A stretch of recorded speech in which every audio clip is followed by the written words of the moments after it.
A maior parte da vida que existe na Terra está dentro do mar. Mais de 50% do oxigênio que nós respiramos vem do oceano. Toda a nossa vida está interligada, não há como pensar que não vejo o mar, não é importante, não. O mar afeta todos os seres vivos, portanto é algo que nos interessa a todos. Agora e para o futuro é impossível nós não cuidarmos do nosso oceano.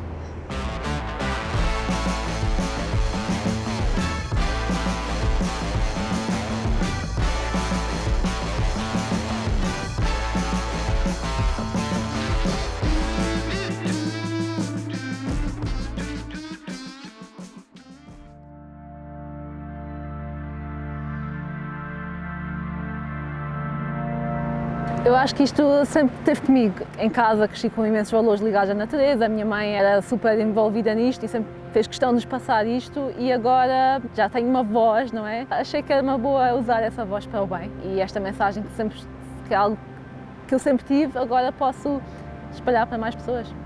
Ainda por cima, ser um rosto tão conhecido, há também essa responsabilidade social, não é? Eu acho que sim. Aliás, esta pergunta, para que é que servem os atletas profissionais? Na minha opinião, servem para inspirar os outros. É a nossa principal função. Portanto, eu sinto mesmo esta responsabilidade também de falar pelo mar, tudo o que eu sou, tudo o que eu tenho devo ao mar e poder retribuir um bocadinho, esse carinho ao mar também, falar por ele, é a minha responsabilidade, sim. O oceano é o nosso fundamento da vida na Terra. Nós não conseguimos viver sem um oceano saudável.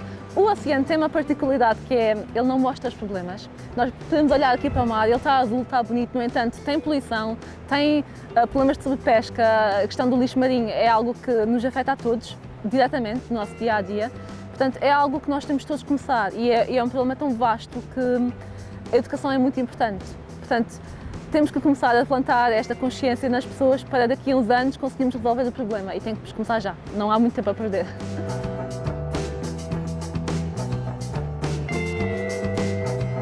O oceano é a fonte da vida para todos os seres vivos, até ao animal que vive no topo da montanha vai ser afetado pelo mar, todos nós estamos ligados. Nós temos a ideia que o grande pulmão do mundo é a floresta tropical, mas mais de 50% do oxigênio que nós respiramos vem do oceano. Portanto, é algo que nos interessa a todos.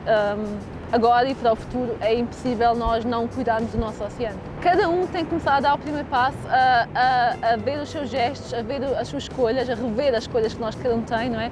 Porque só assim é que podemos começar a mudar o mundo. É cada um, na sua vida, no seu cotidiano, tomar melhores escolhas.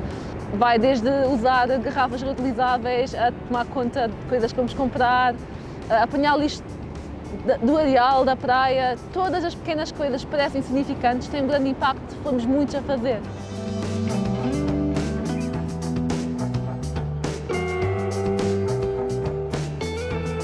Eu frequento a praia todos os dias, portanto isto é algo que eu vejo com os meus próprios olhos.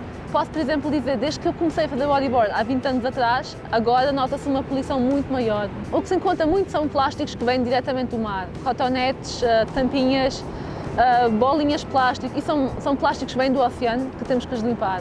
Depois há a questão do areal e do parque de estacionamento, onde se nota imensas beatas, que não é o mar que traz, não é? Ainda há pessoas que metem a beata na areia.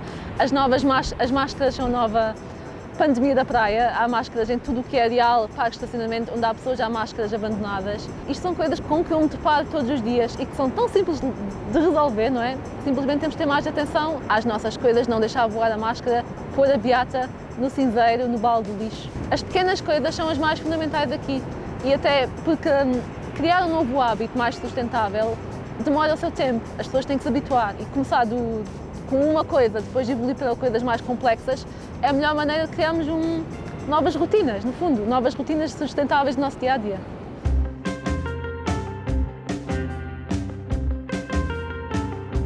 No fundo, tudo o que tem a ver com esta temática, eu estou interessada em juntar-me, não é? Claro que o grande projeto é o Schenker School Tour da Fundação Oceano Azul e do Oceanário de Lisboa, que já tem um peso, que já foi a imensas escolas. Há 3 anos que estou a fazer isto, já vamos quase em 9.000 alunos que já ouviram uma palestra sobre o mar, porque eu acredito mesmo que a educação é o principal agente de mudança. Temos que educar desde pequeninos para uma nova geração mais azul, não é?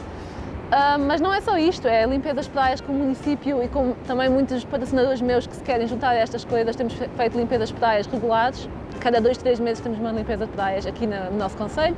Sessões fotográficas com lixo na praia, coisas que possam chamar a atenção. Para mim é importante passar a mensagem a todos os níveis, das redes sociais às escolas, na praia. No fundo temos que viver isto no nosso dia a dia.